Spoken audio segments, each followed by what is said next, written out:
आजाद हुआ है। अरे भैया, लाल आतंक से मुक्त हुआ है ये कहना अनुचित है। मुझे ये बताएं कि इनको लाल आतंक से, नक्सलियों से इतना स्नेह क्यों है? अगर बस्तर मुक्त होना चाहता है, अगर अभियानों के अंतर्गत इन बातों को पूरा किया जाता है, परेशानी क्यों? मैं ये देखता हूं, अनुभव करता हूं कि कांग्रेस के लोग चर्चा भी नहीं करना चाहते हैं कि नक्सल मुक्त हुआ है। अरे भाई मेरे, ये वैसा ही है सर्जिकल स्ट्राइक, ये वैसा ही है जैसे कि एयर स्ट्राइक हुआ, ये वैसा ही है ऑपरेशन सिंदूर जैसा। आप भाजपा का विरोध करते करते देश और समाज का विरोध न करें। भूपेश बघेल जी ने भी कमिश्नरी प्रणाली को लेकर सवाल खड़ा किया है। रायपुर में फेलियर कभी कर ना पाए 5 वर्षों में कैसे सवाल खड़ा कर सकते? मुझे बताएं, 5 वर्षों में कभी कर ना पाए। उनको तो शराब के घोटाले से, कोयले के घोटाले से, डीएमएफ के घोटाले से, राजनीतिक प्रतिद्वंद्विता निकालने से इनसे फुर्सत नहीं थी। और इसके साथ साथ ना ही कमिश्नर प्रणाली की बात हुई, ना ही नक्सलवाद समाप्त करने की बात हुई, ना ही 111 के मॉडिफिकेशन की बात हुई। 16 जिलों में चलता रहा, वो बढ़कर के 33 जिले में हुआ नहीं। ना ही उन्होंने 5 वर्षों में कभी एसआई की वो परीक्षा जो खुद ली थी उसकी भर्ती की प्रक्रिया करवा सके, ना ही कांस्टेबल की भर्ती की प्रक्रिया करवाए जो अभी हो रहा है। क्या कराया भाई, मैं पूछना चाहता हूँ, क्या कराया? 112 की 16 गाड़ियां नई गाड़ियां हैं। ये 360 डिग्री पर घूमने वाले कैमरे से इक्विप्ड है।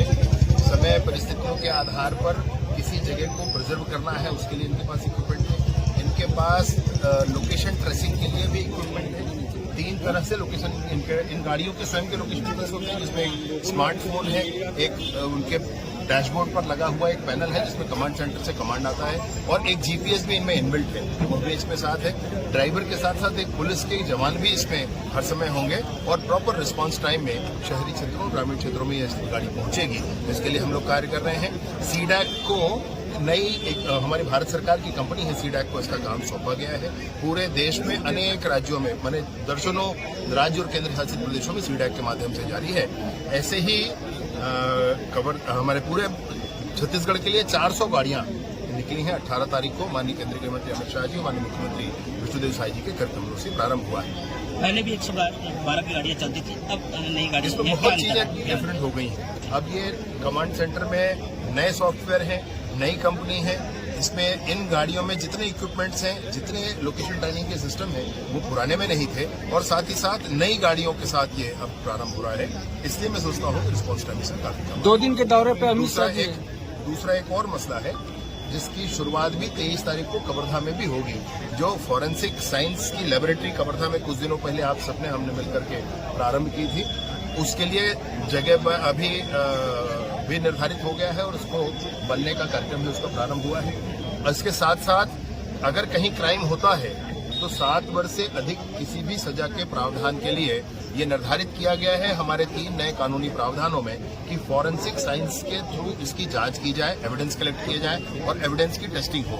तो क्रिमिनल जस्टिस सिस्टम को एविडेंस बेस्ड बनाने के लिए जो बहुत आवश्यक है वो हमारा फॉरेंसिक साइंस का मोबाइल लेबोरेटरी है। तो एक मोबाइल लेबोरेटरी प्रत्येक जिले में, ये 33 जिलों के लिए यह भी प्रारंभ हुआ है। कवर्धा में भी 23 तारीख से वो प्रारंभ होगा।